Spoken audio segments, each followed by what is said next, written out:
welcome to the Everyday Board Game Podcast with your hosts, Daniel. And Daniel. Daniel, one of these days we're going to be a mass market podcast. You know that? No, we're not. We're not. We're not. We're not going to be a household name. We're too ingrained in the hobby niche. We're so niche that we'll never be like... We're so niche in the niche category.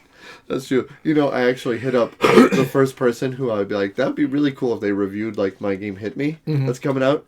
And I finally hit up somebody. I was like, hey, do you want me to send you a copy? This is how the game works. Like, let me know. And they are not a board gamer. They run a very successful YouTube channel that is not board games. Okay. Yeah, I have my reasons, but it's like, because now I'm starting to realize... Reasons, like, huh? No, I do, because think about it. Like, we know board games. When I say, hey, let's play board games, you're thinking, okay, we might play Dead Reckoning, we might play a Stefan Feld game, we might play Inuit, like Living Forest, you know. We have all these names in our head, right? But when we say, let's play board games to somebody outside of the hobby, what's the first thing that comes to their mind? Monopoly, right? Or Yahtzee, or Scrabble, or something like that, right?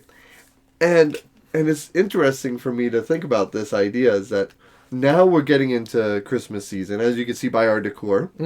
And the reason I bring this up is because now we're going to focus a lot on, like, stuff that's, you know, mass market style. Yeah. Because we want people to be having these games accessible. And just because it's a hobby game initially doesn't mean it can't appeal to a mass market. And the thing about it, too, especially with our topics going on here, we're going back to, like, our Christmases of old when our grandmas would get us stuff like Monopoly and Cluedo or Clue in America and different stuff like that.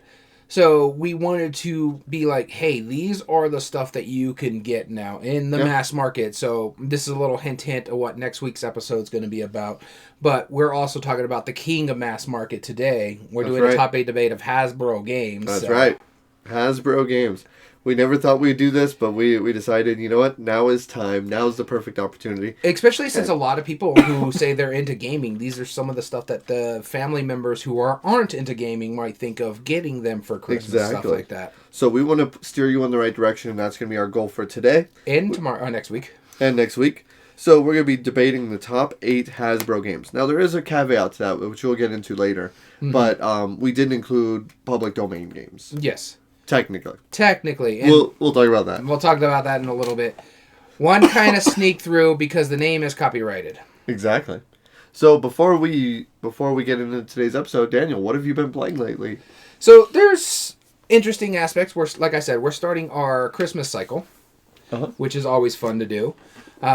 We just got through the Thanksgiving cycle, and so during like the Thanksgiving period of time and stuff like that, I like playing more family-style games, stuff that you can get together with mom, pop, grandma, grandpa, and easy stuff. And one of these games on my list is not that, but I have that specifically because someone I consider family, they're a real close friend, this is what they do for a living, so they wanted to try this game out. But the first game I'm going to talk about, I've been playing the mess of as of late. I think I've played it 3 times, multiple times, through 3 different games of it.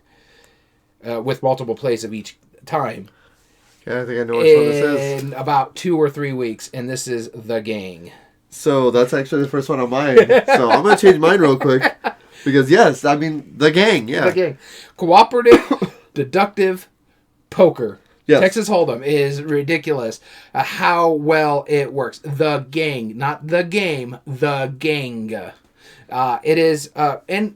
sad news, one of the designers of The Gang just recently passed away. Oh, no, I didn't know that. Yeah, it was just recently announced he passed away. He's got other games, and we'll talk about it some other time, but yeah, he just recently passed away, and so I was like, oh, that's sad. We're just enjoying the mess out of this game. Yeah. And so, but yeah, it works more than it does. I remember in my college days, I'd play poker, I'd play... gambling poker with buddies, go to like frat houses or a buddy's house, and we just, a group of friends, play poker. Yep. And I'm like, I want to do this in the hobby game, but my wife doesn't know poker all too well. Right. We've talked about maybe just doing a poker night in our game group, just because we all like the classic card games and stuff like that. Yeah. When we saw this at the G.A.M.E.R Expo, we were like, what is this? And I'm having lunch, and you're playing this game with the Cosmo team, or Ravensburger. It was Cosmo, right? Mm-hmm. And you were playing this, and I was like, Okay, that seems really cool because all you're doing throughout the entire game is you're playing Texas Hold'em. You get your 2 cards in the beginning, and you're trying to deduce, without telling you what you have in your hand, where your ranking of your hand is in the group. So if it's 4 people, you're taking chips 1 through 4. I'm saying I'm the weakest card in my hand. I could say something along the lines like, look, guys, my cards are like middle of the road. None of these are really going to do anything for me. So I'm going to take this 2 because I don't think I have the weak hand, but I don't think I have the strong hand. Right. And you talk stuff like that. And so when we're explaining it to the wife, it's like, even if you don't have anything that's matching in that first series, if you have a face card, you're more than likely going to have a stronger hand because, again, she's never played poker. So I'm just explaining the ranks on there. And so we started working with that. First time we play it, she was lost. This past time we played it, it is a fantastic play because she's like, okay, now I know how these are working. I've learned the rankings and stuff like that. I know I have a 2, so I'm taking this one immediately off my bat because I have a 2 and 3 in my hand. Yeah, it looks good if I get a straight, but I have a 2 and a 3. I am taking this one. I am not beating anybody in this game. My high card is a 3. And then they were getting on my cases like, why did you, at the opening end, why did you take the 3 off the top? And I'm like, based on what you guys were explaining, I'm thinking you guys were based off high card. I had pocket 2s in my hand. So I had a pair to start off with. I think I had a pretty good high card. And I loved every aspect of playing this. It's easily one of our go-to games just to kill some time. So The Gang from Cosmo. We've been playing a lot lately too, and I played it with my Friday group. And yeah, best stocking stuffer game. Yeah, 100% Illuminous. Yeah, it's so cool. And I remember that play in March when we went over to the G.A.M.E.R Expo. That was so interesting because I walk up and I see somebody cutting apart cards. I look over, I'm like, those are poker cards, like, and I'm a playing card collector, so I'm like what? And then I'm just curious what this is. She's like, hey, you want to sit down and play? I'm like, sure. What is it? Like, it's a game called The Gang. It's cooperative. Texas Hold'em. I'm like, what? What? Yeah. Like, yeah, that's it. Like, you've heard of The Crew? Yeah, imagine that, but with poker. Texas Hold'em at that. It's not just like 5-card draw, 5-card stud. It's Texas Hold'em. Yeah. She was literally like cutting apart these laminated printed cards that were just like straight out of the printer. Literally as I sat down. And as soon as she finished that up, she shuffled them up, or she handed them to me to shuffle actually, which I was able to, of course. But shuffle in there and then dealt it out and we played it and we're like, this shouldn't work. Yeah, I was sitting there watching and enamored the whole time. Yeah. I was having my lunch. I just sat down, watched you guys play, and I'm like, man, I really want that game now. And I didn't even play it. This shouldn't work. But it's working. It's working. Yeah, it's cool. I'm so glad I have it. And it's such a good production. It's like $15-$20 or whatever. Yeah. For the whole thing. It has all the poker chips, has all those decks of cards. Pretty decent quality cards. Yeah, awesome. Yeah, the poker chips are really good. The card stock is okay. It's not the best thing in the world, but I mean, it's fine. Yeah, it's great. It's fine. They're a little flimsy for my liking, but you know how you can do that? You can just put like a bicycle deck in there if it gets worn out. Exactly. And just keep the poker chips and the rolls. It's not going to change anything because the face cards are the powers you're getting is through some special cards and advanced stuff. So nothing to do with the cards. Super cool. Yeah. Speaking of classic style games, I played a couple of games I'll be talking about. The first one, these are both from Simply Fun Games, which has been around for a long time. This game is... Not Quick Simple Fun Games? No, they're Simply Fun. This company's been around since at least like the early 2000s, maybe late 90s and stuff. They've been around for a long time. And out of the blue, I found a handful of different games at our local thrift store, all from Simply Fun, all pretty much brand new, and they were all different titles. And I had like one called Texas Roll'em, which is basically Liar's Dice. It's like a variant on Liar's Dice and stuff like this. But the other games that I found were all designed by Chris Handy, who Perplexed Games, who made all of those, who made what's the horse racing game? Oh, the Long Shot? Yeah, Long Shot. He made Long Shot and Long Shot the dice game. Did he make Long Shot? I know he did Dice Game. Yeah. I didn't know Perplexed he did... remade Long Shot the dice game. Okay, I didn't know he did Long Shot the full game. Exactly. So I'm like, I really enjoy his stuff. So I was like, okay, here's what I'll do. A couple of old school games designed by him. I'll give him a try. And the first one we tried was a game called Handy. Not without his last name, I know. It's called Handy. This is a family-friendly No. show. So you have these textured balls that you're... No, I'm serious. So you have these rings, and they sit on the table, and there's 5 different colors, each with 5 balls on it. And they're like these styrofoam, weird texture-y, like... I don't know how to describe them, but they're made rough on purpose, so that way they're easy to hold. And it's kind of like Twister with your hands.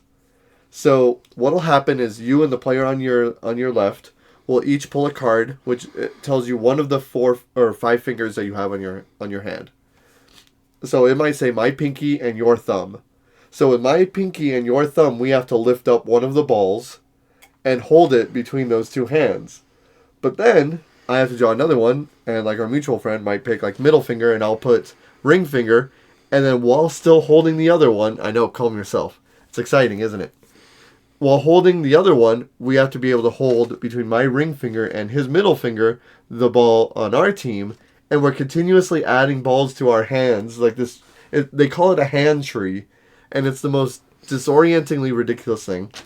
I was playing with my son who has some manual dexterity. I mean, I'm a magician, so of course, I could probably handle most of it. And and my poor mutual friend Jim, he's very uncomfortable if his hands are in a terrible way, and he had to stop playing this halfway through. He was like, "This is just unpleasant the entire time," and so I was like, "Oh man, this is tough, handling these balls in such a manipulative way." It was hard for us, The cover looks all demented too. Like it's holding it in like this. And it's like kind of carnival themed, and it's kind of weird. Great components, but man, it was weird. And there was actually, for a game that simple, really bad rules. Like there was a lot of questions we had. Like because it said give everybody a set of 5 fingers, 5 finger cards, and there were sets of 5 finger cards, each paired on their color, but it never said that you have to have one of a color and it says that those 5 fingers you need to shuffle. It's like, well, do we shuffle them beforehand, or do we just get like, is it a possibility I might have 2 things on my middle finger? I don't know. And then it says, yeah, put out a set of balls per player. Like, but does that belong to the player? Like, does that sit in between them? Does that go into the middle? Like, it's just like there was a lot of things that could have been solved early on. Okay. But yeah. So overall, it was an iffy experience. I want to try it again with like some house rules, see if like what we think that it was probably implying. Like instead of trying to like lift it up, it was implying something, all right. it was implying something. Like one of the things that we had trouble with is like going down and picking the ball up from the stack, while still holding the other ones, and my friend said no, you're probably supposed to hold it with your other hand and just put it between your fingers and then just hold it there in place with your other hand. But the rules never said what you do, so we thinking that might make it easy, but he'll never play that game again, I'm sure. Yeah, probably. That was Handy by Simply Fun. I swear I'm an adult. All right. I know. So speaking of adult games, these are some of the heaviest games I own, and for me, you were talking about the gang, so all I'm saying, this one is by far the perfect point, if not at the very high bar I want for a heavy Euro game. Yeah. Yeah, because it is a bit of a heavier game. This is in that medium to heavyweight category rather than the medium to lightweight, which that's the area I like to sit in, is the medium to lightweight games. I like crunchy games, but I want them to be simple.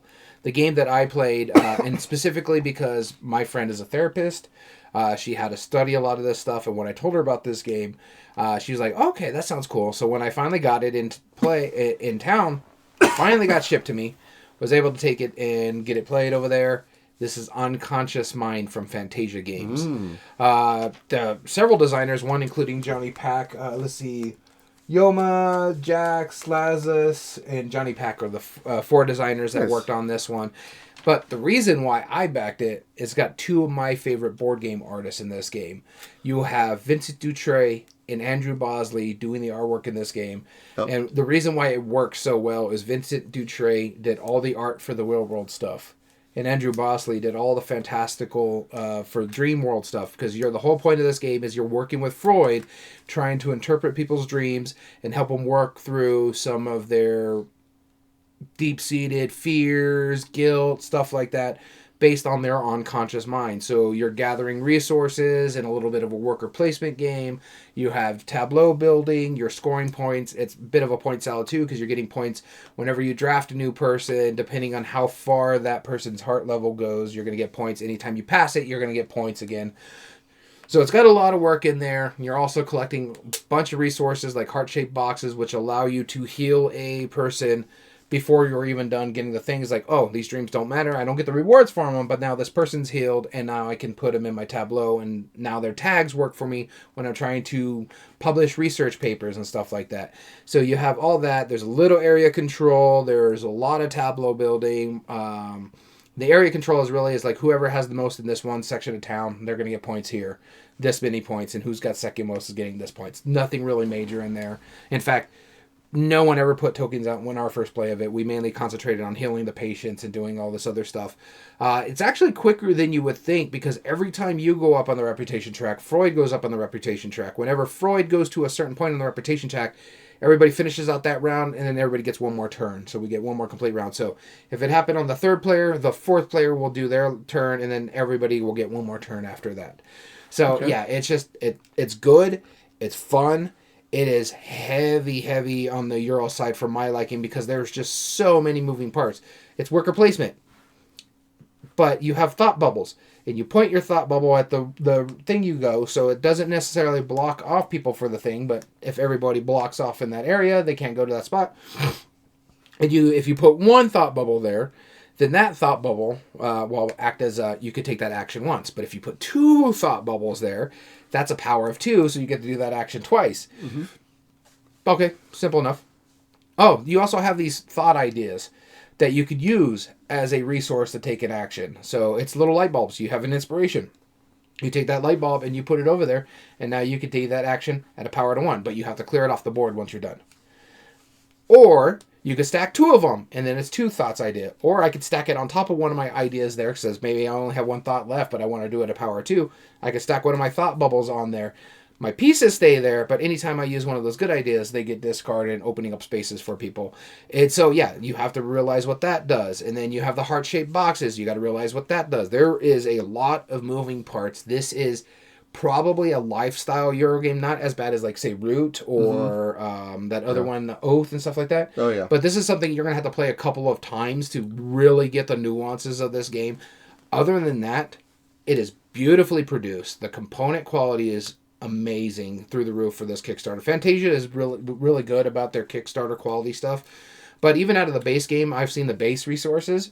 Fantastic.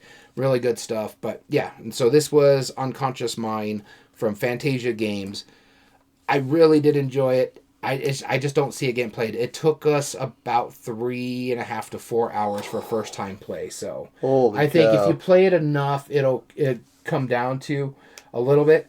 I still think even if you know how to play this game, it's still going to be about a 2.5 hour game. Ooh, that's pretty big. Mm-hmm. All right, and the last game I wanted to talk about was a game that another one by Simply Fun and Chris Handy. This game is a word game, and now there's so many word games now at this point where just playing a word game, I'm already not a big fan of word games, but I was like, okay, I'll give this one a try because maybe it does something different. And it was a couple bucks at the thrift store, so whatever, right? Yeah. And it was like almost brand new too, so I was like, okay, I'll try it. You have 14 dice each with letters on it, and you roll them and you put them into this tray. What happens is when you flip them over and reveal the letters, what you're trying to do is you're trying to make the fewest words amongst the letters themselves. Now, then you can't change the order, so the way it works is that you have to make the words using the letters in their order. So, for example, let's say I have the letters A, X, and O, right? I could put the word like Saxon, that's fine. Or I could put taxation, that's also okay. You know, because you can have, it doesn't have to start with any of those letters. You can put in as many letters as you want to between any of those letters. You just can't change the letters or the order of those 14 letters. Mm-hmm. And you're trying to make the fewest number of letters or words amongst those 14 letters.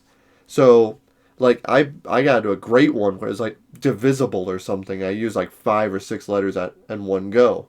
And we had, every once in a while, we'll get like a really good word. It's like, yeah, I'm getting like this crazy long word and shortening my list. When one person finally has the number that they made up, so like, I've used all the letters, done, they flip over a 2-minute timer and they say what their bid is. They'll say, I did 5 words, done. And then everyone else has until that timer goes on to finish and make their bid. Whoever has the lowest bid will then get to prove that they used all of the letters. And if they did, they get 10 points minus the number of words they used. So let's say I bid 5. I have the timer, you're like 4, done.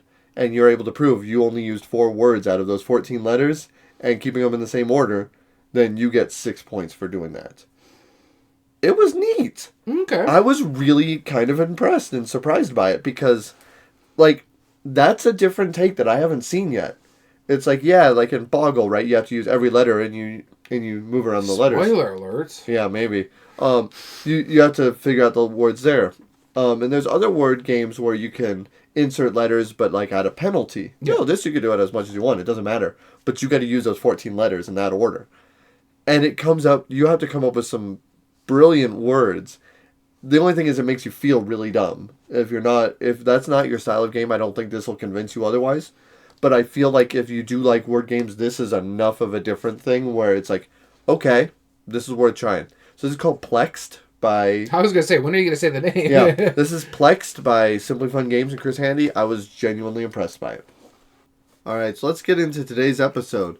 As we said at the top of the episode, we're going to be breaking down the top 8 debate for Hasbro games.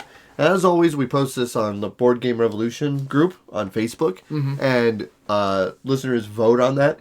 We break it down because they're our tiebreaker, but they also include their honorable mentions, as well as we like to include it because, you know, as much guff as we give Hasbro games for making, you know, cheesy mass market, they don't appeal to gamer, they've made some good games. I think we have a crossover in our cheesy mass market games.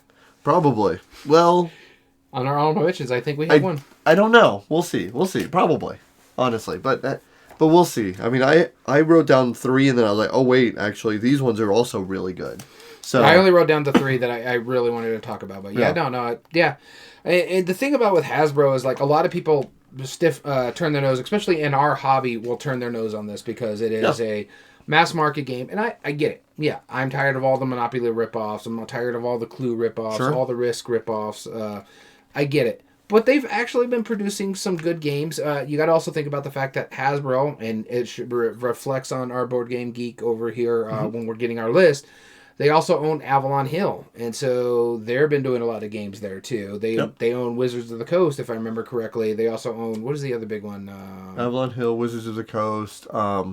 There's one other big one, but they bought out Milton Bradley and stuff like that, too. So they are a conglomerate. They are the mass market. But sometimes you'll find a hidden gem in these mass market games. Yeah, I mean, they got famous for a reason, right? Yeah. Yeah, and there's plenty of good examples of Luminous brought up 5 Minute Dungeon, right? That is a mass market game now at this point. Yeah. Because it's from Spin Master, so it just makes sense. But just because it says mass market doesn't mean it's a bad game, and we're hoping to dispel that a little bit with today's debate. Before we do that, let's break down the top 8 that we're debating today. All right. Number 1, Risk Legacy. We'll be going up against the number 8 seed, Boggle. Our number 2 seed, Betrayal at House on the Hill. Going up against our number 7 seed, Pit. Our number 3 seed, Perudo. Going up against our number 6 seed, Guillotine. And our number 4 seed, Silver Screen, now Nightmare Production. Going up against our number 5 seed, Risk, Star Wars Edition. All right. So let's see what our viewers had for honorable mentions as well. Added in by Mark. They put Risk Lord of the Rings Edition. Now, I have not played this one. A mutual friend of ours did own this at one point, and it looked interesting. It did. Because one of the rules changes in this game is that with Risk Legacy, you're playing the hobbits trying to get to the ring to Mount Doom. Uh-huh.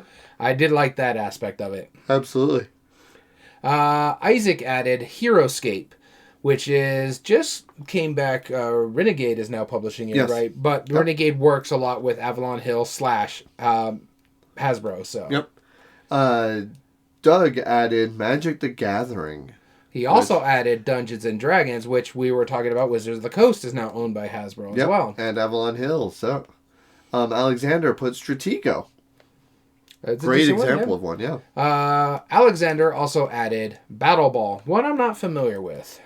And Mark added Hero Space Quest, which I think was... It's supposed to be Hero Quest. Hero Quest, yeah. One I vaguely played back in the day when I was a wee little lad, because my brothers had it growing up. They also had the original Dark Tower, too, with the little tower. So, but... That's so awesome. Battle Ball is a simpler Blood Bowl, from what Luminous says. Yeah, just that's cool. I have not played Blood Bowl either, but it sounds pretty interesting. Sounds like fun. Right, so Doug added and explained. Oh, actually, you want to previous comments? Yeah, there we go. Just in case. Yeah, Isaac put the only correct answer is Heroescape with a lovely picture of Heroescape with tricked out with terrain and all sorts of cool stuff. I'm not going to read through the rest of the comments because I was explaining to you that off the thing.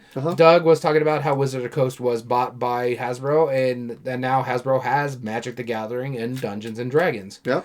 But the reason 100%. Why they're not on this list is because they still treat Wizards of the Coast as a different company. Yep. Razvan added, and forgive me if I mispronounce your name, Risk Star Wars because it isn't just Risk with a copy-pasted theme on it. I would even say if it wasn't for this mass appeal, it wouldn't even be called Risk to begin with, as it has nothing in common with Risk other than being a board game.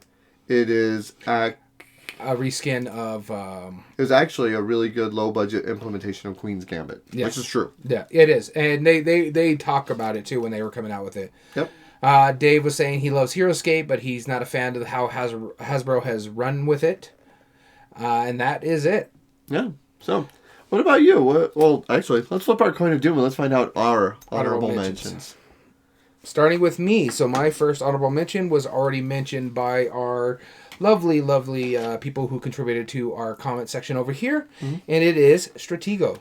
I'm not a real big fan of, chess games and stuff like that. I do enjoy them from time to time, and I used to play chess a lot growing up. But my buddy, Gamehead Geek, our mutual friend Gamehead Geek, he's like, hey, I got this. You want to try this out? We had kill some time. So we played Stratego, and I had a blast on it. And the problem with Stratego is I played it after I played Summoner Wars and other games. And I'm like, I can see now where a lot of these games got it from. Because Stratego, one, you're putting your armies out on the board, but you know your numbers, and they're trying to take out your leader based on the numbers, and you're trying to capture. So it's just the little battle action, and each of the creatures or the characters have their own little powers based on what they are. So infantrymen or knights and stuff like that. Whichever one you're playing as. I loved every aspect of it. I suck at abstract strategy games. I just really not good at chess. I'm not good at Stratego. I'm not good at. I got hammered by Gamehead Geek on this one. Yep. But I did enjoy it. I think it's a fun one. And the thing about with Hasbro, pick your poison, because they've reskinned this in Star Wars. They reskinned this in any IP you can think of, really. Plus, you could just get the basic one that has the Risk characters on there. So your soldiers, your infantry, and stuff like that. But my first one is Stratego, which I really enjoyed. Cool. The first one I have, you saw, and you were like, yeah, this is going to be on your list. And it is. And it's really a toy. I am a techno musician from many years back. I'm like, there's mine. That's going to be on your list. Yeah, I had to. I mean, Drop Mix is so fun because... First off, it's not a good game. I'm going to be clear about that right off the bat. But it's a great toy, and it's a fun, cool thing where you're putting down RFID cards that is playing a mix of music that it's just silly. And they actually picked really cool games. It's not a great game, but it's super fun to play. And if you have it on a good speaker, the mixes actually work really well. And it plays, it's really, really fun. I agree with you. It's a great activity. It's not really much of a game because no one actually plays it by the rules. They're just like, ooh, I wonder what this sounds like, and we do the beat drop with this. Yes, exactly. It's super fun on that. But, yeah, and Illumina said I'd rather play DJ Hero. Yeah, I'm sure that's the inspiration for it. Yeah. But I just love what they did with it. Drop Mix, that's my number one. All right. So this is the one I think is going to be the crossover on our list. It could be on your short list and you take it away because you don't want to do a crossover. But I remember you brought this over to my house and you're like, listen to me. Hold on. This is for when they made games to be fun and not good. And we were looking at it and we are like, okay. And so we played it. And you know what? I really did enjoy it. And it was made to be fun and not good. But it was really cool. My favorite part about it is you got to be very careful when you go across the bridge. Oh. This is not a crossover, unfortunately. Oh, okay. But yeah, I know what you're talking about. It's called The Forbidden Bridge. Yep. And it was a fine game. It's okay. And that's the big thing about what we're talking about here. These mass market games, not a lot of them are made to be good games, but a lot of them can be very fun games. And Forbidden Bridge is one of them. And I really did enjoy playing this game. Even though it's a little in the gameplay aspect, it was still fun when you're like, oh god, the bridge is swaying, and your guy falls down. You're like, and that kind of thing. And I was running away with the gems, like, ha, sucker. Right. But yeah, I like it. I like it a lot. My last one is where I come with that. It's not great, but it's fun. Yeah. And, I feel like when people rate games online or do reviews, they base it off of what they think it should be. Yeah. Instead of like, did it provide a ridiculous moment for you? That's really what it should be, right? Yeah. I just saw a review today. I know it's a little random tangent, but I'll go quick. But I saw a review today, and he was reviewing it. He was like, man, every time we play this is an absolute riot. We're all laughing up a storm. I love the theme. It's super silly. I give it a 6.5 because it's not that good of a game. It's like, you just praised it. Mm-hmm. Shut up. Give it a higher score because you should enjoy stupid games because they weren't trying to be good. Yeah, exactly. All right. So my number 2 is a game that they tried taking a classic game that's been around since the 50s and they remade it in a way that took like a 3-hour game and made it 20 minutes.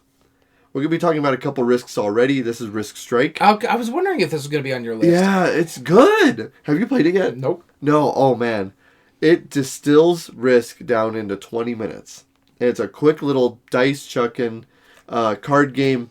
Plays really simply, really efficiently, works really well, and it's the first to 2 points, wins the game. Done, dusted, you're out. It doesn't need to be more complicated than that. Yeah, and it works really well. Cool. And they did a great job on it. Great production. It does exactly what it's promising to do and does it really well. I couldn't appreciate this more. Risk Strike, Hasbro, whoever developed this, did an amazing job. Yeah, no, I've been wanting to try it. I just haven't played it yet. Yep. All right, so the last game I'm going to talk about is you couldn't get away with a Hasbro without doing a classic game with a IP on it. Sure. And this is by far the best one I've ever played. Played it back in the day with my nephews before I even got into the hobby game. They got it for one Christmas, and I was like, okay, I'll play with them. Because I used to play this specific game when I was younger. And I liked the Harry Potter license, so I wanted to see what it did. And this is Clue Harry Potter. Oh, okay. And this, still Clue, so it's still roll and move. You still have to figure out what's going on. But the one thing, the hook about this game, it's just in like the Harry Potter books and in the movies, the school changes. So stuff rotates and moves across the board. I think there's little turnstile stuff and like that. And so you're trying to work your way around the school to investigate. And you're like, okay, I'm almost there. And next thing you know, the stupid thing rotates or it moves to the other side. And you're like, no. But at least you have the secret passages. Maybe I can get back over there and stuff like that. It was really neat how it worked. I was like, okay, they made Clue better. I don't know how. And mind you, I loved Clue growing up. That was one of my favorite games that we used to play over at my grandma's house for Christmas and stuff like that because she had like a stack of the old Milton Bradley games. We played Monopoly, we played Clue, and we played Risk, but my grandma banned that in the house because there was fistfights. Makes sense. But playing this with my nephews gave me that nostalgia from back in the day when I was playing Clue with my cousins and my uncle and stuff like that. Oh. So it was really neat to have that experience with my nephews who are now in their 20s, which is shocking enough to me as it is. Right. But yeah, no, it was fantastic. It's probably my favorite IP put on an established game because they did stuff to change it slightly to match the IP. A la making the floors rotate and stuff like that. Yeah. It's kind of neat. That's a cool little twist. And no, not necessarily Illuminous. No. All right, my last one that I want to talk about is my go-to party game. I had to include this as Cranium Party Playoff. Oh, I thought you were going to put Nightmare. I'm like, wait, what? Nope. I thought this was someone else. No, yeah, that is a different company. This is made by Cranium Inc. and Hasbro. Party Playoff is one of the silliest, dumbest, amazing party games I've ever played. I've always had a blast with it. Halfway through the game... Illuminous, shots fired. I may or may not have played a Cranium game today. Anyway, no. So for our audience at home, person in our chat just called out number 2 over here. Only a teacher would put Cranium on their list. In my defense, the way it works, you have 4 different categories. You have actions, you have things, people, and places, right? And each of them get 8 random characters on each one, and it's like a bracket that's inspired by like our top 8 debate, right? Yeah. And what you do is you have each of these, and you put them up against the most ridiculous like questions, and you have to argue yours. But the thing is, you pick your favorites before any of the arguments are made at all. So, for example, I might say, oh, well, like Betty White and a mime, right? Which one would win a hot dog eating contest? And you would have to explain your reasoning. I don't need to explain anything. Betty White would kick that mime's butt in a hot dog eating contest. But here's the thing. Betty White was born before sliced bread. The hot dog bun is a split bread. So, the problem is... Yes, I get what you're saying. The problem is a mime has the motions, has the positional or body awareness needed to compete in a hot dog. The mime would not be able to get the hot dog in its mouth because there's going to be an imaginary wall in its face. Probably. So this is the ridiculousness of this game. Every turn, like halfway through the game, you get past the first category and people just stop caring about who they picked to win. It's like, yeah, we could win, but I don't care. I'm just arguing for the sake of arguing, and it's being silly, and you take it to a vote, and then you have people like who are the shyest people bring in the most ridiculous counterpoints I've ever heard, and this game hits every time. This is one of my favorite party games. I will say this about Cranium Playoff. It gets introverts to open up like you wouldn't believe. Yeah. They're like, and I love it when, like, an introvert who's been quiet, though, halfway through the game, just, like, blurts out something. It's like, there would be an imaginary wall in front of the mime, wouldn't it? And then it's like, and then they're like, I didn't think about what? And then it breaks loose from there. This game delivers its promise. It's the most ridiculous thing that I play. This will never leave my collection. And this is one of those games that whenever I see a copy, I tend to buy it so I can give it to people because it just works every time. And I wish it was still in production because it's not anymore. Yeah, my issue with like Cranium and stuff like that is the same issue I have with 2-player games. I don't play enough 2-player games, and I don't play enough people, or I don't host game nights that have more than 4 people. Honestly, I can't even remember the last time I played a game with more than 4 people. So it's one of those things. But yeah, other than that. With that being said, we're getting into some big heavy hitters right now in the mass market world, not in the hobby world per se, but this is going to be a fun one. What are your early thoughts on this debate? So, I mean, I see some that I think are going to really, really stand out amongst them. I know there are some that I don't like nearly as much as others, but I would play pretty much all of these. You're going to hate which one I probably like the least out of all of these. Well, I think I know which one you like the least out of all these. Yeah. It is shocking. We'll see. Yeah, and it is, yeah. We'll play it by ear, and we'll see how it fits out. But, no, I mean, like, genuinely, half of these games absolutely deserve to be on any top 8 debate, much less Hasbro. Like, they're only on here because of that. And I feel like a lot of people online probably purposely knock a lot of these games just because they're like, oh, it's Hasbro, there's no way it's good. Yeah, you know? Yeah, exactly. And it's the same thing with like the review bombs before anything comes out because people are rating it a 10 because they've actually played it and liked it. And it's like, oh, no, I never played it, but screw it. No game's a 10 or something like that. Yeah. Like, I would never rate there are certain people that we see online is like, oh, the publisher or the designer rate their game as a 10. I'm going to give it a 1 because I don't do that. Yeah. Like, you remember that one that I showed you, like the review that I saw in the game? Yeah. Like, I adore this game and it's action-packed, excitement every turn. Like, wish list for trade, like, rated a 4. It's like, what? Why?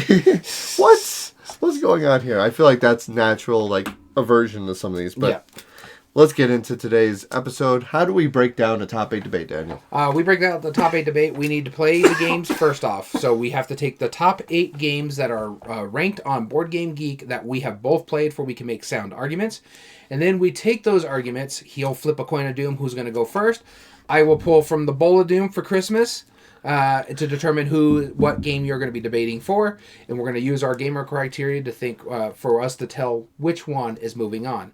When we're talking about the G.A.M.E.R criteria, we're talking about game immersion. Is the game fun to lose? Player interaction, which includes table talk and role playing, as well as memorable moments in the game. Our second criteria is art and production. The art, the graphic design, and the pieces and components. We have the M, meaningful choice, impact on other players, the depth of strategy, tactics, or skills, or something that can happen in the game negatively. Do arbitrary choices or AP, analysis paralysis, make an impact on the game? Then we have ease of play, simplicity and familiarity of the mechanism, which we might see quite a bit here. Mm-hmm. Likelihood to get to the table, whether it's mechanism or theme, and is it easy to learn, understand, and or teach? And then finally, replay value. Length of time and scaling well. Does a 2-player game play as well as a 6-player game? Minimum number of plays for the full experience. Does the game change between plays? And finally, expandability. If there's already existing expansions, up to 1 future expansions, or anything that's been confirmed by the designer or publisher. All right. And if everything else, or if we just cannot agree on sometimes, because sometimes there'll either be a tie or a wash, we will break it down with the fan vote. That's why it's important. You go on the Board Game Revolution group on Facebook and vote for your favorites. We post this the day before. Mm-hmm. So please, please, please vote. And this will help us break these ties. Yeah, with that being said, our number 1 seed Risk Legacy going up against our number 8 seed Boggle. Here we go. You'll be starting us. Pulling from the Bowl of Doom, and I get, what is that? Risk Legacy. Okay. All right. Out of these two, I think Risk Legacy should move on. Boggle's a fine game. I remember playing it as a kid and stuff like that. But honestly, as simple as it is for Boggle, it's going to be hard to get to the table because once you say word game, people are like, I'm out. I'm out. Case in point, because I know a lot of dyslexics, so they don't want to read deal with this, which is fine. But I think it is the easier of the two. Risk Legacy is just Risk with story on it. And you're going to be making modifications to the board as you're going through the game. Some people are adverse to that. But the choices you got to make in Risk Legacy, whether you win or lose, sometimes if you lose in a game, you have to make sacrifices for your next game, which either can make it easier for you or harder for you on the next term, depending on what gets open through the game. Mind you, in a caveat, we played enough of this game to understand how it's played, but we haven't finished our campaign of it because we just have put a pause on it. Yep. But the production value of this is really good. Yep. This is the granddaddy of legacy games. Rob Davio took this game that everybody's familiar with and is like, let's put a story on this and see how it goes. Yep. And it works really well. It's the one that started the craze of legacies and campaign games nowadays that you see in board game, which you didn't see beforehand. No. You have Pandemic Legacy. You have Gloomhaven, which is a campaign game. You have just a bunch of these. One of my favorite legacy games, Betrayal on the House on the Hill, which we're going to be talking about the base game out of that over here. So yes, Risk Legacy, I think, wins at minimum 3 or 4 out of here, because I think it gets game immersion, because you're going to get much more into that. The art and production, I think, slightly is better in Boggle, because it's just that little shaker thing, but the art and production is great in Risk Legacy, too. Yeah, much more meaningful choices in Risk Legacy, because your choices not only affect your game right now, they're going to affect your choices as you go further on in the campaign. So that is a big thing. And then I think replay value is hands down Risk Legacy. Okay. So Boggle. For those of you who are unaware of the game Boggle, you have a grid of dice. They all have letters on it. It's inside of a plastic box that has a lid on it. You shake them up so that way all of the dice seed on this grid of a board. Lift off the lid. And then immediately everyone's racing to try and come up with as many words as they can visibly see. Now you can make a path amongst multiple letters. You just can't use the same letter more than once. So I can go start on one letter, move up to the second one, move over to the next one, move over, and make a big squiggling path to make a word. Whoever comes up with the most words afterwards, or after the timer is done, will then get the points for that. Mm-hmm. Very simple game. I just taught you the whole game, and anybody who is a word fan can play this game. It's really simple. And this is why this was a family classic for so long, is because it's not devoid of strategy. There's no luck involved. It is nicer than Scrabble, I'll tell you that. It's nicer than Scrabble because you get the random letters. Yes. This, everyone has everything, right? Yeah. And they didn't mess up the the production because the dice seed really well in the component or inside of the container. I've even seen a portable version where you twist it a little bit and it lifts it up, and then you shake up the dice and then you twist it back in and it immediately seeds all the dice. And everything's just contained in that. That's a cool contraption, you know, and it's been around for so long, and it still hits the table often for that reason. The only thing is, you're right, it's not replayable. I mean, it's replayable, right? Yeah. But you know exactly how to play it after the first game. Mm-hmm. Ease of play goes to that, obviously. Mm-hmm. But, and I do think actually meaningful choice is the only thing that could actually put up a good fight. Yes, you have impact on further games in the legacy games, sure. And you're not impacting other players' strategy in Boggle at all. Mm-hmm. There's no interaction once that is. But it is something that needs a good vocabulary foundation. It needs a wide range of vocabulary. It needs that ability to fast act. And not only just have the letter recognition for the words, have the pattern recognition from going from one letter to the next without, or while the letters are oriented in different ways. Mm-hmm. That's huge on skill. So I do think meaningful choice would go to that. But I agree everything else would go to Risk Legacy. And thus, I think Risk Legacy moves on for a slightly different reason than you did. All right. Yeah. I disagree on everything you said other than that I'm right and you're wrong. Yeah. That's awfully concerning of you. Now we're going into the next round. We have our number 2 seed, Betrayal at House on the Hill, versus our number 7 seed, Pit. You'll be starting us off again. All right, and I get Betrayal on the House on the Hill. Of course you do. That's fine. In all honesty, I like Pit. It's a fine little economic game. My only gripe with Pit is it gets too darn loud. Well, I mean, I also had to argue Boggle, which goes... Yeah, you got the loud games. Speaking of which, you got a loud shirt, so it works. Oh. Yours ain't much better. It's not that loud. It ain't this loud, that's right. Are you calling people from Colorado loud? I'm calling anybody who wears tie-dye. If you're from Colorado, comment down below how Daniel is wrong. Send your hate mail to Daniel@everydayboardgames.com. Here we go. I'm going to Colorado for Christmas, so haha, joke's on you. I'm going to be going up there in February. I'm going for Christmas. I get to see snow on Christmas. I'll probably still see snow. But anyways, back to our off the tangent here. Betrayal on the House on the Hill, I think probably moves on more than likely. I think Pitt puts up a pretty good fight here. It is a smart game, but it also it's very heavily reliant on the other players at the table. Because there could be people who are like, I don't want to make that trade. How about you? What are you going to offer me for the things I need to do? And it gets really loud, and then everybody has to hit the stupid bell. It's got a lot of stuff going on in there that works, but is also very frustrating at times. Betrayal on the House on the Hill has a lot of things that works, but can be frustrating at times. But the production value, especially now it's in its 3rd edition, are done really well. 2nd edition and 1st edition had really bad component quality when it comes to the sliders on the boards. Mm-hmm. But they fixed that in the newest edition. Other than that, the game is great. I love the fact how you're going through the entire mansion.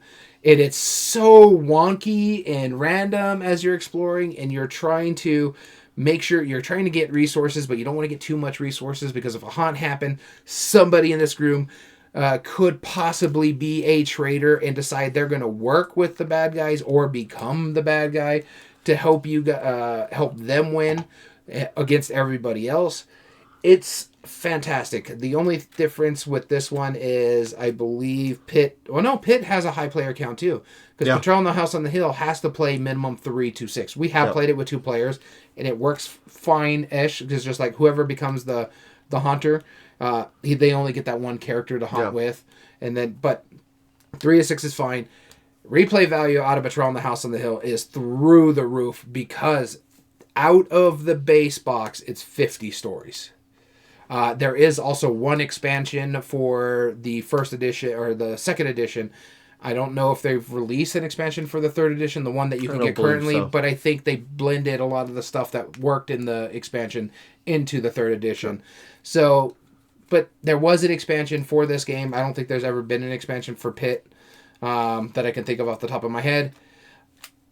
I don't think so. I think Patrol in the House on the Hill goes on. I love the art style in this game too. That's my big thing about Patrol in the House on the Hill. Component quality, it's fine. But the art style in this game, it gives you that spooky, especially when you got like second edition and the way that box cover just pops off the when it's sitting on the shelf. The third edition does the same thing, but it's red rather than that gloomy gray that we would see. But I honestly, I think Patrol should move on. But here are your thoughts on Pitt. All right, so Pitt is one of the few games that I've seen played at a wedding. And to great success, no less, because recently I attended a wedding, and it was a board game themed wedding, and they had a bunch of great party games and all this stuff. But there was also a live rock band, and when they started playing, all of the games essentially stopped because you couldn't play it. Like, it was party games, you need to communicate. I think there's only 2 games you could do. Except for Pitt. Pitt was the exception to that because everyone who knew how to play it, it's a live action thing. All you have to do is state your numbers. Well, that's easy to do silently. That's how many I'm trading, So as soon as you see somebody else with 3, okay, let's trade you 3. Since you're not saying what you're trading anyway, you just have to trade all the same commodity, it works. And it's fast action, it's rapid pace, and it works really well for a large group. You just take a number of commodities equal to the number of players. Boom, bam, done. So, ease of play, definitely Pitt. Replay value, I agree. That's Betrayal. Meaningful choice, there's a lot of random in both, but depending on the scenario, it makes more sense. This, you're really just speed trading, so there's not really meaningful choice. But I do want to give game immersion. I think it wins game immersion, Pitt, because this is a stock market trading game, and you've seen all of the takes on the stock market, live trading, a big room of people, three, they're like, yeah, I'll take this, I'll do this. It's so much that they spoofed it in Ferris Bueller's Day Off, right? Where Cameron is like, swing, and he's doing all these like motions and stuff because they're at the Chicago Stock Exchange, and it works. And there's even a bull and a bear card in, or is it bull or moose or bull or bear? I don't know.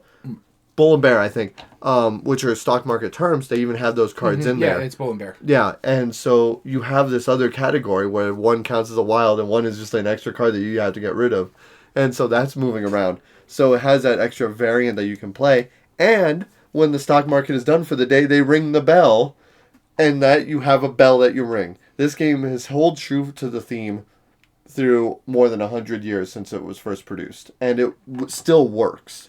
And so game immersion, and it's fun to lose because as soon as everyone's done, they're like, I had one more left. Who had the corn? Who had the corn?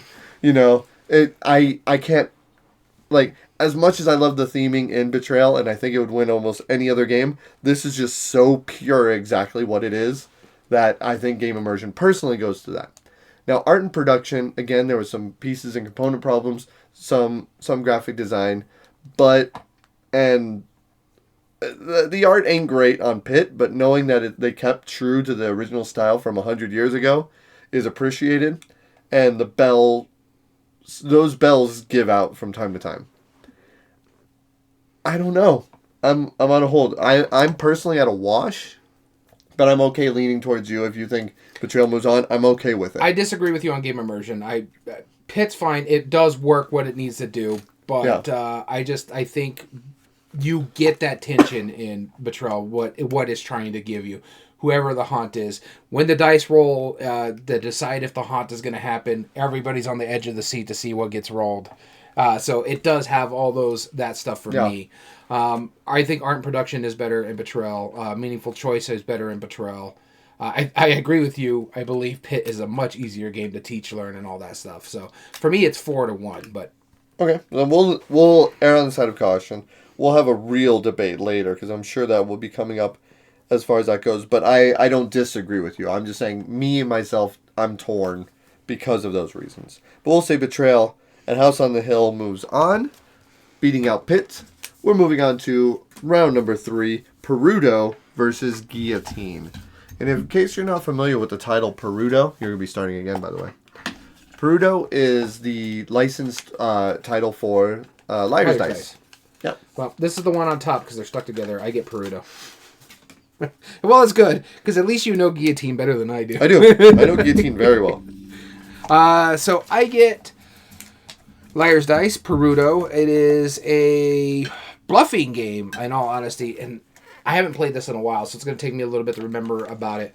But a lot of versions of this is really well done. It's basically you're just getting a how many D6s does each person get? You each get 6. 5. Do you want me to explain the overview? Yes, please overview. So everyone gets 5 dice under a cup. Ones are stars in some versions, but they are considered wild. Everybody rolls it, and you all start taking turns on how many of a certain type of number you think there are collectively amongst everybody who rolled dice. Well, what that means is that I could say that there's 2 5s. In order to up the bid, you have to say either the same quantity and a higher value or a higher quantity and any value you want. So if I said there's 2 5s, you could say there's either 2 6 or 3 or more of something at all. Wilds will count to whatever the current bid is, and they will just apply towards any numbers. And then as soon as you continue bidding and somebody says, no, I don't believe you, they call them out on that. One of those two will lose the dice. If the person who called their bluff is correct, then they lose a die. Oh, I'm sorry, then the person who made the bid loses the die. If they are incorrect and there actually was that many of the dice, the person who called them on it loses the die instead. Yep. And then so it's to the first person that has all the dice, right? Last person remaining wins. Because once the dice is gone, it's gone. Yeah. So I remember that aspect of it. It's a fun game. The Hasbro versions are really good because you can get different ones. My personal favorite that you could find was like the Pirates of the Caribbean version. Yep. So you have like the different cups. It wasn't called Perudo then, but they basically tag every Liar's Dice really as Perudo. And I think Perudo had 6 sets of dice, which is pretty good. And they might have been color-coded as well. So that way, as people are discarding dice, you know how little or much information people know, too. Which is a great version. So for me, I think, in all honesty, I've played both of these games. I like one more than the other. But based on our criteria, I think Perudo moves on. Because I think there's just a little bit more memorable moments in Perudo. Because if someone calls somebody out on that bluff and they succeed, and that's the one that knocks that person out and makes it closer to you winning, it has that kind of stuff. It does have standout moments because we played it at a pirate-themed party. We played Liar's Dice or Perudo. Art and production, both are fine, depending on if we're just basically doing Perudo. You're basically getting Yahtzee quality dice. Yeah. So there's nothing really fancified about them. So the production value, okay. The art, there's not really much art in Perudo unless there is a theme on it. The graphic design is fine. It's very legible. It's very readable. Again, dependent upon the dice. Where I think it shines really is in that meaningful choice because you have to be really good at reading other players. You have to think, and they don't have all the information. They're just looking at their cup and they're like, I think this is how much there is here, because they're also playing statistics. Because there's this many people, we know for a fact that this many dice. What are the odds of having this many 4s? That kind of thing, and so. That's really neat about that aspect. It is where you have to make a lot of good choices in this game. Is there arbitrary choices? Not really. It's a pretty quick game. There's a little bit of AP per se, because in all honesty, there's not much of an arbitrary choice. All it is a bluff. You're just trying to decide if it's a well done bluff. So that's not an arbitrary choice. You just look at what you got here. Okay, I think statistically, I think there should be 3 2s over here. That simple. And you're just trying to make sure you're correct in your bluff by playing what you think is statistically. Because if you get down to 4 dice and you're calling 3 2s, someone's going to call you out on that kind of thing. So I like that aspect of it. replay value, both of these games don't really change. Guillotine will probably change just by what comes up, based on the cards and who you get, what you want to get to the front of the line. But I think Perudo goes on, but I don't know. Let's hear Guillotine. You adore that game. So. I think Guillotine's awesome. Yes. So and respectfully, I disagree very strongly with the meaningful choice, and I'll explain why. Okay. Because you play these far more than I do. Yes, I play both of them. Yes, these are both games that are in my collection. I like both of them. I actually have the Hasbro printed Perudo. Like, I have the actual Perudo version. And if I remember correctly, and I might be wrong on this, I think in lots of versions of Liar's Dice, they put like a star or some way to symbolize that the one is a wild. Mm-hmm. I don't think they did that in Perudo. Yeah, but that I could be wrong on. But again, it's pick your poison kind of thing. Well, I mean, because there's other versions of Liar's Dice that do it significantly better, right? Yeah. And like for example, there's a version of Liar's Dice games that came out from Mr. B Games that was like the definitive one where you had a mat that actually kept track of the bid, mm-hmm. and so it showed very clearly what you could or couldn't bid. What also you have another set of Liar's Dice, if I remember correctly. It's Simpsons. I have quite a few. Yeah, I have a Simpsons version. I just got Texas Roll'em, as we were talking about, which is a variation on it. Yeah, I have Duff Dice, which is a variation of that. Yeah. And so, yeah, I mean, it is a pick your poison thing, but I think specifically the Perudo that they did, they tried to make it seem like it was like this ancient Indian or Middle Eastern game, and it's really not. But, with that being said, though, Guillotine. This is by Paul Peterson and Wizards of the Coast. This is a very silly little game where you are an executioner chopping off heads of French royals and various folk.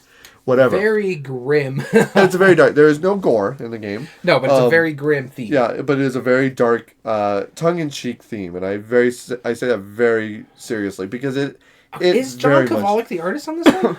No, but it might be. I think it's John Kovalic. It might be. It's very silly artwork, and so where. I think the tagline is the game where getting ahead, or you have to get ahead to win, or something like that. Something like that, yeah. Of course, right? Yeah. So the idea, it plays over 3 rounds that are called days. You are executioners that are taking turns chopping off heads. Then you deal out a line of 12 cards, which are the 12 people that you're going to be beheading that round. On your turn, you're going to be playing any number of cards from your hand that would manipulate the line. So there'll be examples of moving certain characters back or up front, or ones from the front to any part of the line, or vice versa, or manipulating things. And also these characters as well have different variations of abilities as well. So one, he might be like the sneak, where as soon as he's in the line, at the end of every head, he jumps to the back of the line no matter what. There's one where it's like the jester, where he's minus points, but as soon as you chop off his head, you give it to a player of your choice. So it's self-balancing in that way. There's other ones where it's like the tragic martyr, they're negative points, so you don't want to chop their head off, right? Because the people love them, right? And then there's other ones where it's the 2 lovers, and if you chop off both their heads, by themselves they're only worth 1 point, but together they're worth 5 points or something. And there's all sorts of different variations and silliness. But there is actual legitimate choice. What makes it better is the fact that you see all 12 characters throughout the round, and you know who's going to get what. So there's that balancing. If I see that you're pulling out ahead, I'm going to help benefit myself, but I'm also going to find a way to hopefully throw some negative points at you, just to kind of bring you back so I can catch up a little bit, a little bit of catch-up mechanism. So first off, replay value. Liar's Dice is, it by the first hand. You know exactly how the game plays. That's how it works. There's no minimum number of players. It does scale well, but if I'm not mistaken, I think it's 5 or 6 players plays Guillotine. It does last longer, but not by much, because there's still 12 cards that come out every day anyway, so it doesn't matter. It's a finite amount of time. I don't think that there's expansions for any of them, but I could believe it if they ever did make an expansion for Guillotine. That would make more sense than making an expansion for Liar's Dice. That makes no sense to me. I'm talking hypothetical, so that doesn't matter. But either way, ease of play, that's got to go to Liar's Dice. It is simpler to play. Mm-hmm. Not saying Guillotine is in any way difficult at all. It's very simple. Actually, it goes down every year when you show it at the shop. It does. It really does. So, but meaningful choice, I think that would be Guillotine. And I'll explain why. If you have a couple of bad rounds and you are down to 1 die, and players know that, you're effectively out of the game. Like, and especially when you had 2 dice and you falsely called somebody out, hopefully they have fewer dice too, but if they have quite a few dice still remaining, and you only have 1, you're shooting in the dark the whole time. Mm-hmm. It doesn't matter what you roll, you know only one piece of, like, 15 different pieces of information. Yeah. And that sucks. And that's personally where I think it knocks Get it. better at bluffing. They know, though. That's the problem. It's like, Mr. 1 die over here. You're like, I think there's 6 4s. You're like, cool. I'm glad you think that. You don't know jack, right? And that's the truth. Like, you're really not going to know that. You can bluff all you want, but they're like, there's no way you only have 1 die. So, yeah, there's nothing, right? So, but that knocks it, I think, not only in meaningful choice, I think that heavily knocks it in game immersion, too. That's not a fun game to lose. You're not going to, like, I'll give roll you the die. meaningful choice. I'm not going to give you game immersion. No, game immersion, first off, it's fun to lose because you're giggling the whole time in Guillotine. That's hilarious. The player interaction, it's a dark theme, but it's so ridiculous and silly. And the memorable moments, it's like, yeah, remember that time where I was able to put the jester right into your basket and you had all the negatives when I got Marie Antoinette? That's hilarious. You have those stand-up moments where you're causing... It's like, all right, well, I'll put the guillotine on the other side of the line, and now suddenly all of these guys who are avoiding everything are now super mine. It's hilarious. Every time game immersion is spot on. And whereas Liar's Dice is like, I bet there's this of this, and that's all there is. That it is not immersive. It's not fun to lose. There's not memorable moments. Meaningful choice. Neither of these games are fun to lose. I don't like either of these games. I know you don't like either, and I like both of them. So I'm just saying that neither of them are fun to lose. Guillotine, I think, has no reason not to go on. It's a 4 to 1 for me. I'll give you Guillotine. I won't give you game immersion. I think just because of my plays of Liar Dice, I've had more stand-up moments there. My one play of Guillotine, I'm like, fine. I play better games that do what this is trying to do, and I enjoy more. Okay. But other than that, I'll give you Guillotine. That's not a problem. That's no problem. As long as we agree in different ways, that makes it civil for now. For now. All right, and our next round. So Guillotine moves on. And finally, we have Silver Screen, or now known as Nightmare Production, versus Risk Star Wars. And this is your least favorite game on the list over here. Which one? Nightmare Production? Yep. Probably. Unfortunately, I feel like I should like it. All right, and I'll be starting us off. All right. I'll probably get Nightmare Production, probably.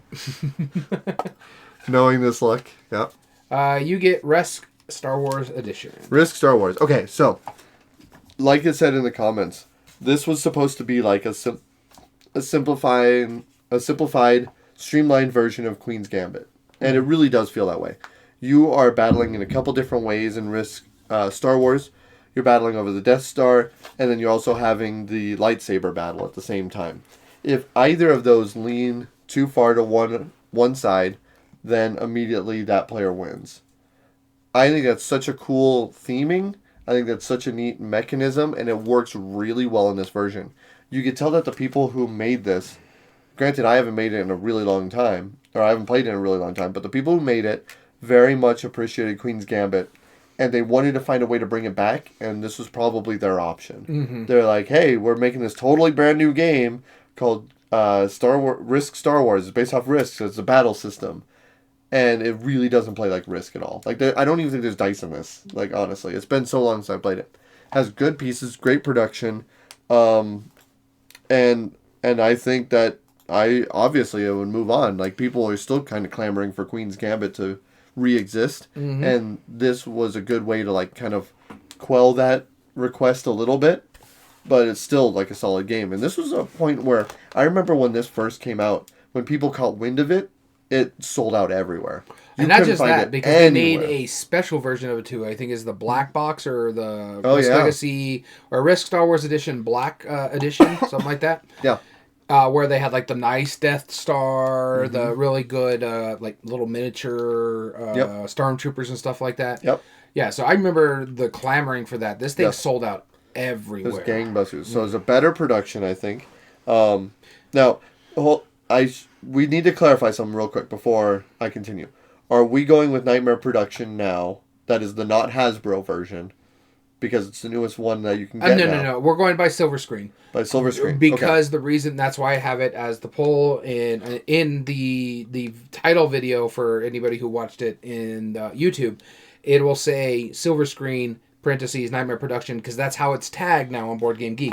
But though we have played it, we know how it plays. Right. Because of Nightmare Production, we're counting it as Silver Screen because there's not much rule changes. Can you please do me a favor and pull up pictures of the art for it, just so we have a good reference while I'm talking about... It is not good. I can already tell you, I looked at it earlier. Right, yeah, I just want to kind of see like what components they were working with and what it looks like. But Hasbro components. Okay, fair enough. But no, Risk Star Wars had good components. Good, you could tell it was a labor of love. There's the cover. Oh no! Is that really it? One of the original covers, yeah. That's the artwork. Oh, Risk Star Wars goes on. Oh no! I mean, yeah, that game was fine. Yeah.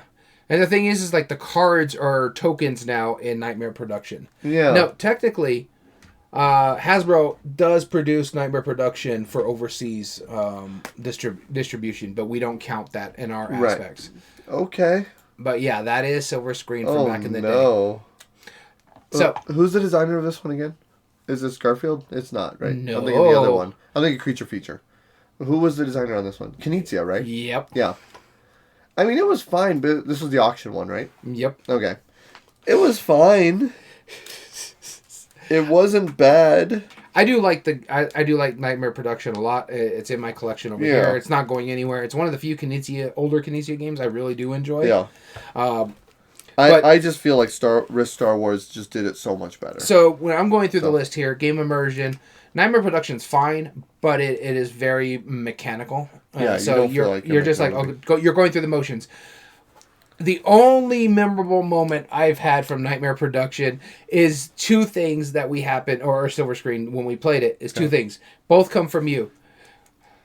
I don't get where your guys are coming with these bids, because if we did this and did this, this is how much we should spend because we know how much money is in the economy.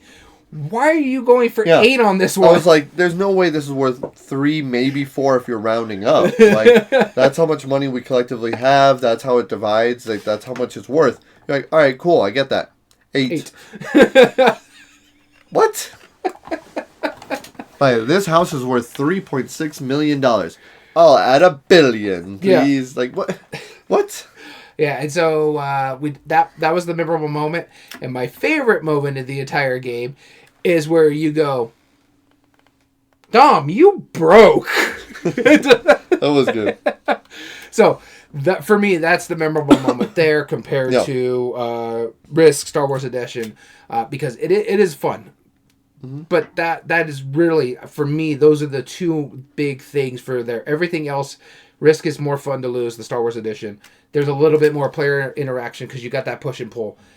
However, I will say this aspect of when it comes to Risk Star Wars Edition, when it comes to the replay value of the game, because that is where we're talking about the length and time and the scaling well.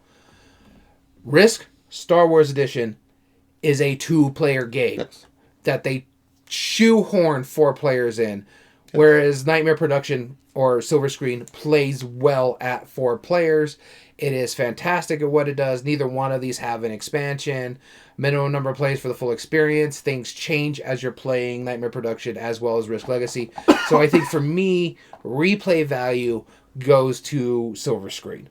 Just for that simple fact that Risk Legacy, Risk Star Wars Edition, and the reason why we allowed it on this thing, because it plays so different than Risk, is because it is strictly a 2-player game. Because what you're doing is you're just splitting the decks for both the players. You're playing as a team, 2 versus 2, and you're splitting the Rebel Alliance deck and the Empire deck between the teams. That annoys me when they do stuff like that. Is like, if it, I understand why you're doing it. It's mass market. They're trying to get more people into it, but you didn't really think about those rules. But when it comes down to it, there's much more meaningful choice in Star Wars Risk. The art and component quality is through the roof there. So I give those two.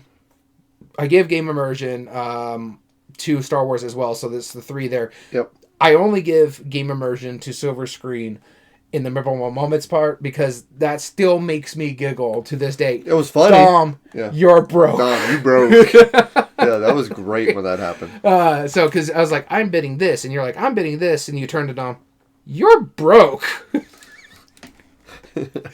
But my thing is, which one is easier to play? The simplicity and familiarity of the mechanism, it's a bidding game. That is much easier in Silver Screen. Sure. But it's also Star Wars, so that's much more likely to get to the table. Sure. Yeah. Which one is more easy to learn and understand or teach?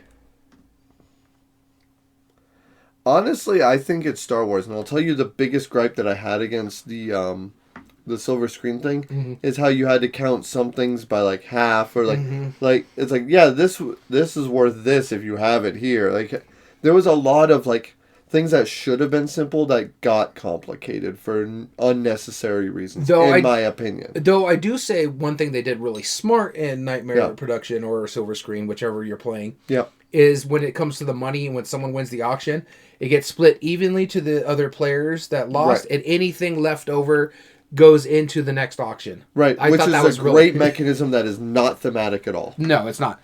But it works. That's not intuitive. Yeah. When people think auction, they're like, I spend X money to get X item. But it's because it's the closed economy, too. Sure. And the thing is, that's a whole game immersion thing. We're not talking about that part of it. But yeah. I'm just saying, like, easy to understand that it's like, it's an auction game. Oh, okay. So we just keep shouting numbers until someone says the highest number and they spend that money, right? No. Wait, what? Like, that's the kind of thing. Whereas, like, in Star Wars, the reason I think, like, the combat makes more sense is because literally, you're having two different fights and they do functionally work the difference. But the fundamental core is, like, whichever one ends first is the deciding factor. So you have the lightsaber battle and you have the actual fleet battling. I think that's just intuitive. That makes a lot of sense. So you have three battles. You have the land battle, you have the fleet battle, or the space battle, and then you have the lightsaber duel between Luke Skywalker and Darth Vader. Right, and that's really intuitive. It's like, if I let this one go, I gotta win on these two. Exactly. Done and done, right? I don't disagree with you. My thing was like that aspect of it, but I feel like it's easier to play personally, and then likelihood to get to the table, not only the Risk, but the Star Wars part of it. Exactly, that part right there. And then people were saying, like, for hobby gamers, too, it's like, if you can't get Queen's Gambit, this is your next best chance to play something like that. That's what got me to play it. Because I've been wanting to play Queen's Gambit a lot. So, I agree with you. I just, I wanted to hear the argument in my head. Sure.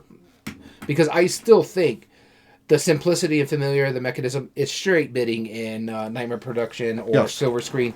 That is basically simple. It's like, I got this much money. That's how much I'm bid on there. Are you going to outbid me? That kind of thing. Yeah. Very simple. Sure. Yeah, it was just all the other fundamental stuff. It's like, but this could be used for this. But then once this is here, you can only have one director, but you can have these actors. I don't know. There was just, at some point, it just got too much, I thought. Yeah, okay. As a man who loves Reiner Knizia auction games, and I do. I don't know. After how you said, the way it sounds is pretty. It sounds like I'm not, but man, Modern Art's great. Raw's great, man. I need to try Tiger Senior. Not Tiger Senior Freddy's. What's the auction game? I thought it was Tiger Senior. Amun-Re. Okay. That's the one. All right, so moving on to our second round, we're going to have really interesting second rounds. Yeah. But first off, Boggle was the first game eliminated. It was also our 8th seed. It had 4% of the vote, so it got some good votes compared to some games here. Next up was eliminated Pit. It was our 7th seed. It had 1% of the vote. So Boggle had more votes than Pit. And then Perudo. I believe that people love on their Boggle, man. Liar's Dice was eliminated. It was actually our 3 seed. Yep. It was eliminated at 4% of the vote. Yep. And finally, Silver Screen Nightmare Production was eliminated by Star Wars Risk Legacy Edition. It only had 1% of the vote, too. So Boggle had more votes than these two games. Boggle had more votes than Reiner Knizia. I believe it. With that being said, we are moving into our second round. We have the number 1 seed Risk Legacy going up against our 6 seed Guillotine, and our number 2 seed Betrayal House on the Hill versus Risk Star Wars. All right, let's getting set. Flip the coin. I'll pull out of the cup. I'll start. Does it to me every time. Let's do this. Let's do this. There we go. Risk Legacy. Oh, man. I find it weird that we could possibly have a Risk versus Grisk. Well, let's not assume yet. I'm just saying it's a possibility. It's a I'm going to go into our criteria. You're giving a lot of you're not giving a lot of credence to Guillotine, huh? The art and production is better in Risk Legacy. I believe the game immersion is a little better in Risk Legacy. A little better, not much. Because both are fine to lose. I have a blast. I've lost more games than anybody in Risk Legacy, and I've been having a blast on that one. The memorable moments and stuff like that. How we were trying to egg, damn it, Dom to drop the nukes because he had the ability to drop nukes, and we were trying to egg him on that one. Spoilers. There's nukes in the game. This game has been out. Which? Oh God. 13 years. 13 years. Yes. Wow. I know. It's hard to believe that they put nukes in Guillotine. I know. Definitely not spoilers. All right. Memorable moments. Leave to that. Honestly, can you even buy Risk Legacy new anymore? Yeah. I haven't seen it in stores in a while, but it's at our comic shop. How much dust is on it? Yeah, they still produce it. Okay. I did not know that. But they still produce Guillotine, which is older. By like 10 years. Guillotine was like 2000 or 2001. Yeah, okay, sure. Our production is so much better in Risk Legacy. You have much more meaningful choice in Risk Legacy because you have to play smart in that game. Guillotine's easy. It's the easier of the two games. Sure. I'll give you that. Yeah. And then replay value, I think, is going to be Risk Legacy. So for me, I think Risk Legacy moves on because for the way I go through this criteria, it's getting 4-1. Maybe if you can try to sway me 3-2, but I just don't see it beating Guillotine. All right, well, let me give my best effort. Again, ease of play, yeah. Meaningful choice, there is... I'm not saying it should be Guillotine, but there is a lot of arbitrary choice in Risk Legacy, as with any Risk, because of the dice rolling. That is the combat. If you roll better than me, you will win. That's just simply how it is. Now, there's ways to mitigate it in Legacy version, which is pretty cool, so I'll give it that much. Mm-hmm.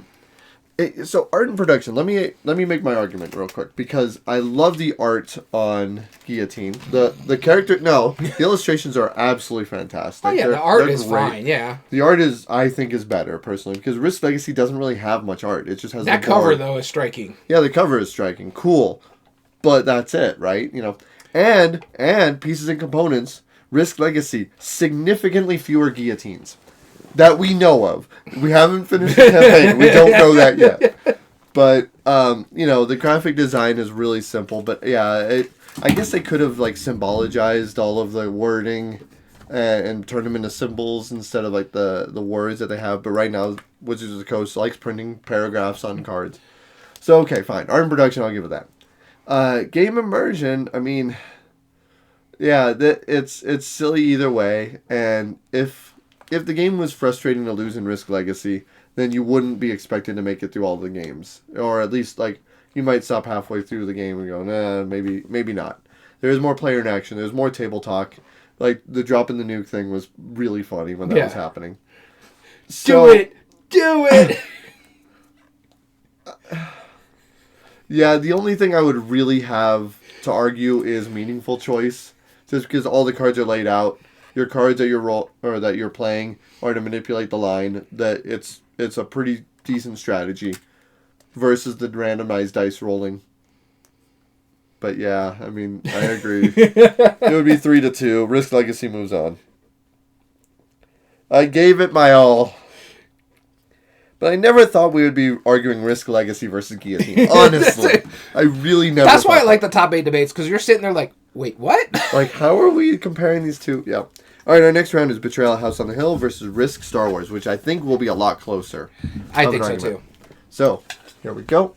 That'll be me starting this time. You get Risk Star Wars Edition. Again, cool. So, let's break it down now, y'all. Let's explain why Risk Star Wars deserves to move on. First off, replay value. Plays fewer players, plays arguably as long as Betrayal House on the Hill, so it doesn't scale as well. It's I mean, there's no expansions to Risk Star Wars. There was the fancy version. There was the fancy version. No different. There is expansions to Betrayal and spin-offs of it too, which Risk Star Wars specifically didn't have spin-offs. I have a spin-off somewhere around here. I think it's at the very top. You just can't see it under. Betrayal? Yeah, so I have the Scooby-Doo version. Oh yeah, yep, it has that one too. So okay, I'll give replay value to Betrayal. Fine. But when it comes to ease of play, they're also rolling dice for combat. The only difference being is that random events happen throughout this, whereas you're actually trying to strategize, move around the map. But you do have 3 battles, so it does ramp it up a bit. But when the haunt happens, you have a whole bunch. So familiarity of the mechanism, I think Risk gets that, just because people understand Risk and they understand the head-to-head combat, right? Likelihood to get to the table, I think, is Star Wars, so I think it would get that. And easy to understand, learn, and teach, I think both of them probably are even on that. So I would give this category, replay, or ease of play, to Risk Star Wars. Meaningful choice, though. There's a lot of meaningful choice in both of them, but I think Risk Star Wars edges it out because of the fact that you're battling three different fronts. What is it? 3 different theaters, I guess, technically? Yeah, theater was You are doing the land, air... No, not air. Space. Space. Land, space, and single lightsaber. Hand-to-hand combat. Hand-to-hand combat, right? You have all 3 of those, and they both really do matter. I like that part. I think that really adds a lot of depth to what you're trying to do. Again, it boils down to, if I'm going to lose this battle, which I probably will, I don't want to make it obvious, but I really need to aim my resources towards these other 3, or these other 2. I love that. There's no real arbitrary choices, whereas really Betrayal House on the Hill is a dice fest. It really is. Everything is check after check after check of, this is what I'm doing. Now, thematic dice checks, but still dice checks nonetheless, right? That's all it really is. So I think meaningful choice, again, goes to Star Wars. Now, art and production, though, Betrayal House on the Hill, the newest version, is really pretty.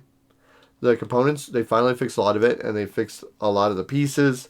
The minis are cool, but you have that super cool version of Risk Star Wars. If I remember correctly, the newer version, or just all versions, it was pre-painted minis. So yes. they're already painted. You don't have to worry about that aspect. So that's really cool. The art on the characters are cool because you can flip it over and they still work with the mini. They look like the mini. And they look like the mini, but both characters are different characters and they have different art, but they still both work on that. They've kind of abstracted the minis a little bit to work for both. That's really cool. It's smart how they did that. Yeah.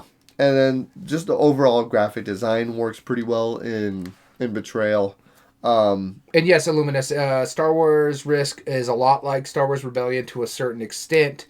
It plays quicker. The component quality is kind of less because it's Fantasy Flight versus Hasbro at a lower price point too. Yes. But also you do have the three theaters per se in Rebellion, but you're more along the lines of, one, your goal as the Empire is to find the Rebel base, whereas your goal as the Rebels is to destroy the Empire by winning in 3 different and get more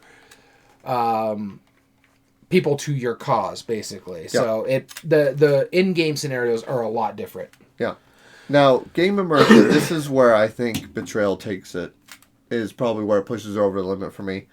I think Betrayal is just way more immersive. Because people will be talking about each of the scenarios. I still have people telling me, hey, I remember the first time I played Betrayal 10 years ago. And there was this fog creature that spread throughout the basement and ended up suffocating us all. Yeah, sure. Right.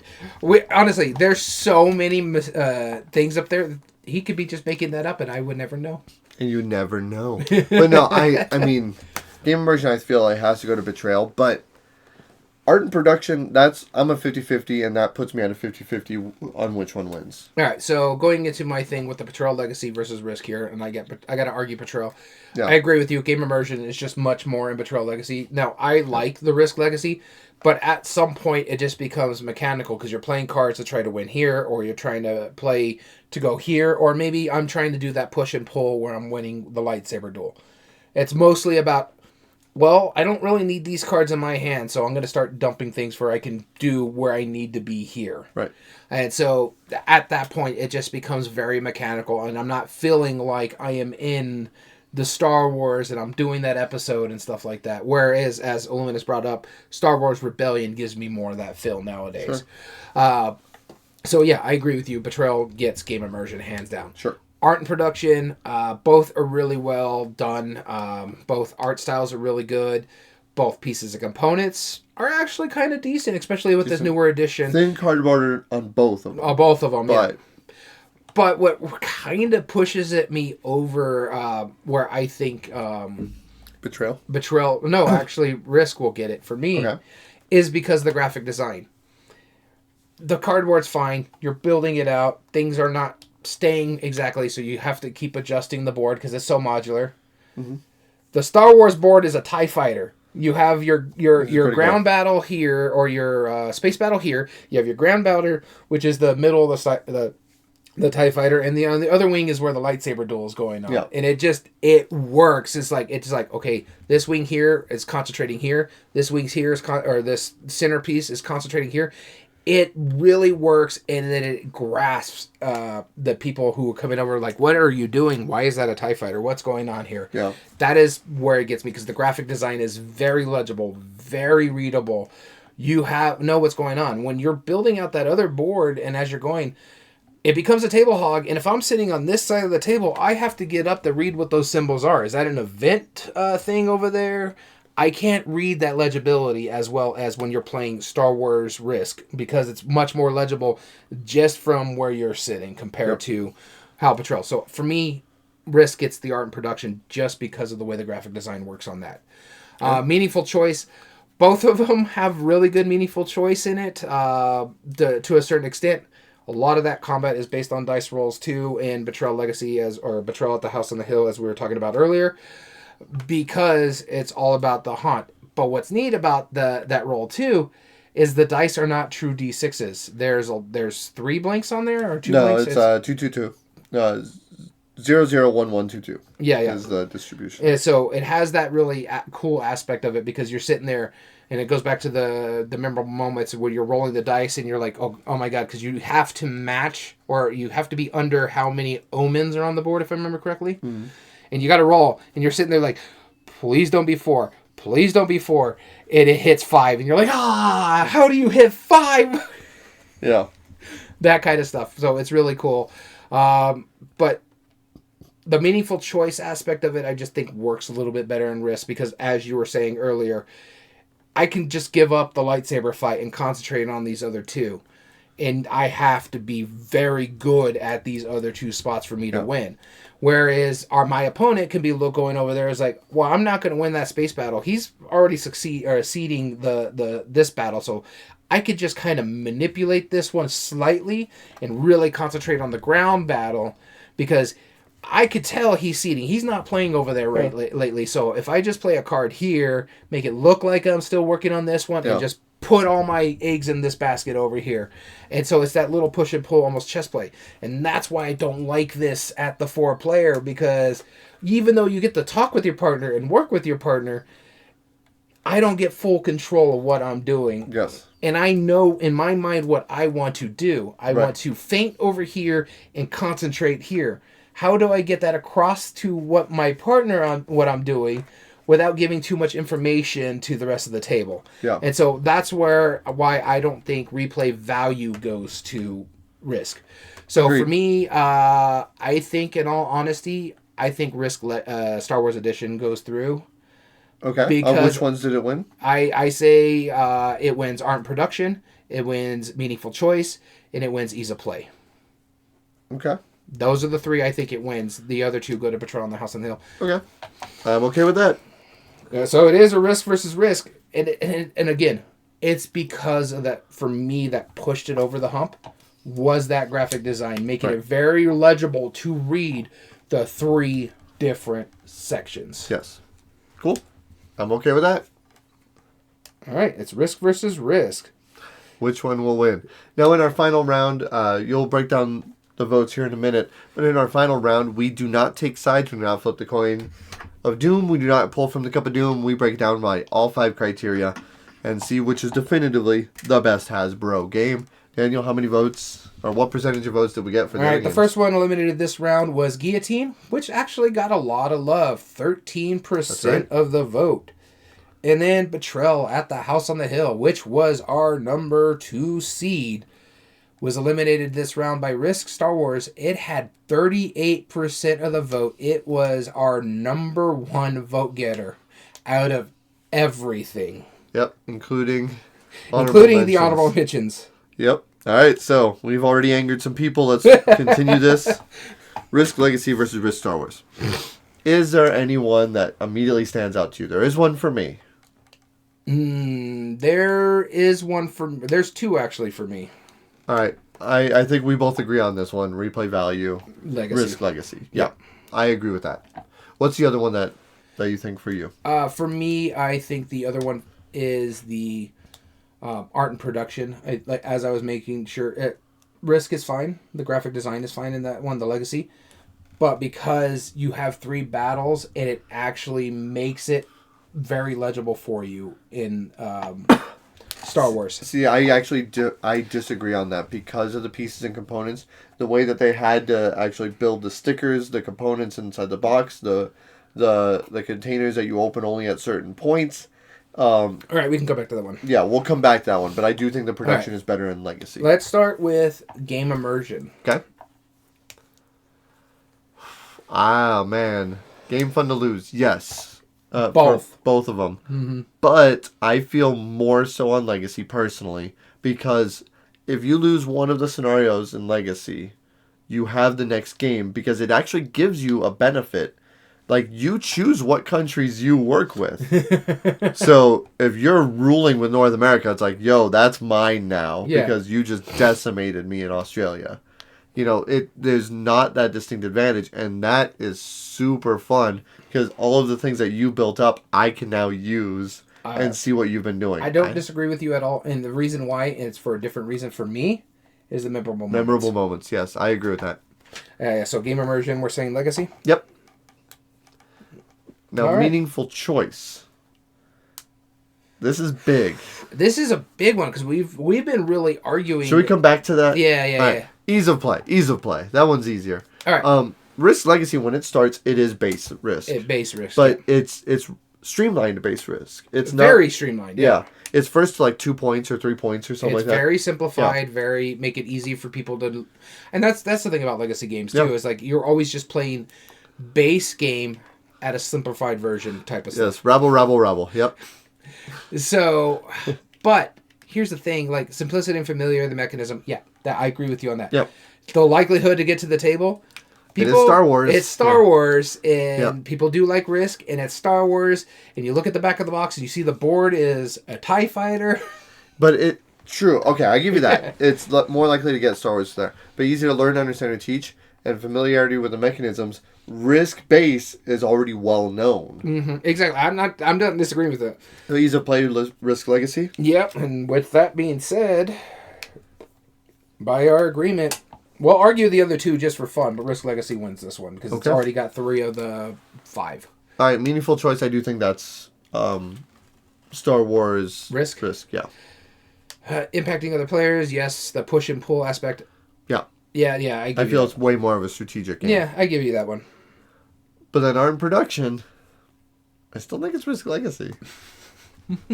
See, this is where I'm like, the art's better in. Agreed. Yeah. Star Wars. Art's always better in Star Wars games. Sure. The pieces and components, both are really good. I would give you like the graphic design part of it, where you're talking about how they have to use the stickers and stuff like that, and just because. Unless you have the Black Edition, the pieces and component quality is just going to be better in Risk Legacy. But you're also comparing a $25 to $30 game when it came out to a Legacy game that was like 60. So apple and oranges. Price point wise, Risk Legacy, the base game, was much better price point wise, but I'll give you that. The art and production goes to Legacy. All right. So Risk Legacy is our number one Hasbro game. Yeah, and it's games like this. I wish people who are listening to this, who have ever been cautious about playing a Legacy game, this should be your intro into it. It really should. Pandemic Legacy is amazing, but this is a great way to understand the idea of Legacy, because one thing that Risk Legacy and Pandemic Legacy and Betrayal Legacy, no less, do that the other legacies don't, is that your decisions really do have an impact later on in the game. And I do love that aspect, because like when I first played a Legacy game, which was Pandemic was my first one, it's like, okay, it's just Pandemic. I like Pandemic. I think it's a fine game. And then I start playing it, and you're like, oh, because this now carries over to what you're doing. Yeah. And then either if you do really well, you possibly get hampered in the games, or you do really bad, you get a boon to help you in the next game. Yeah. I like that little push and pull aspect of it. So yeah, it does a lot of stuff really well. If everything's broken, it's all balanced. Yeah, exactly. And if everything feels overpowered, it's doing well. And so I've had nothing but fun with Risk Legacy. I've had nothing but fun with most of these games on our list. But this also tells you should not turn up your nose to games that come out of the mass market, especially nowadays. Pay attention to our next week episode, because we're going to tell you some really cool stuff on our Chits and Giggles type topics. So. And we'll also be announcing our winner for the contest that we've had all of last month. So stay tuned for that.